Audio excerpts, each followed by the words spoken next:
আসসালামু আলাইকুম সুপ্রিয় দর্শক, বাংলাদেশ ভারত সম্পর্কের সবচেয়ে বেশি খারাপ অবস্থা চলছে এই মুহূর্তে।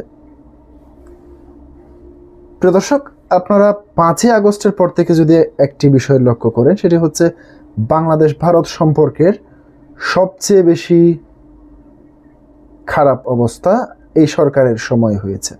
এর আগে বিএনপি এবং আওয়ামী লীগ, তার পাশাপাশি হুসাইন মোহাম্মদ এরশাদের জাতীয় পার্টি, এমনকি আমরা যে সামরিক শাসনগুলো ধরি, সব সময় কিন্তু ভারত বাংলাদেশের সম্পর্ক অটুট ছিল।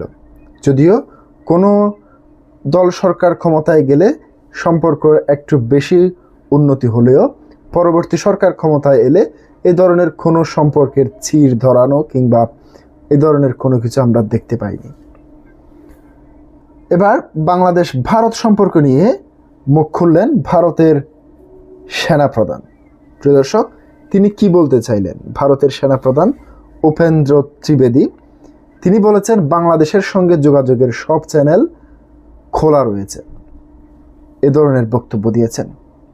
যদিও অন্তর্বর্তী সরকারের সাথে ভারত বাংলাদেশের সম্পর্ক যদি বিবেচনা করা যায় সরকার টু সরকার, সেক্ষেত্রে আমরা দেখতে পাই বিভিন্ন ধরনের বৈরী আচরণ কিংবা অসৌজন্যমূলক আচরণ। এর কারণ বলছে, আপনারা জানেন, গত 31শে ডিসেম্বর ভারতের পররাষ্ট্রমন্ত্রী বাংলাদেশ সফর করেছেন। সাবেক প্রধানমন্ত্রী খালেদা জিয়ার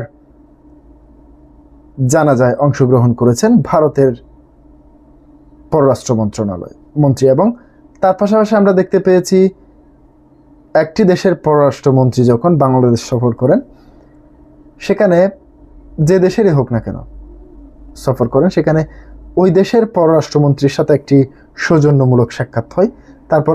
তারপর সে দেশের রাষ্ট্রপ্রধান যিনি থাকেন তার সাথে সাক্ষাৎ হয়। কিন্তু আমরা দেখতে পেয়েছি ভারতের পররাষ্ট্রমন্ত্রীর ক্ষেত্রে এই ধরনের কোনো কিছুই হলো না।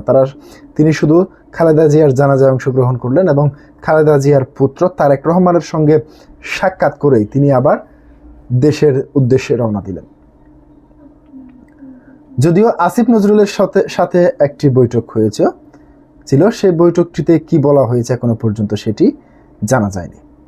এবার ভারতের সেনাপ্রধান জেনারেল উপেন্দ্র দ্বিবেদী বলেছেন, যে কোনো ধরনের ভুল বোঝাবুঝি এড়াতে ভারত ও বাংলাদেশের সামরিক বাহিনীর মধ্যে একাধিক যোগাযোগের চ্যানেল খোলা রয়েছে।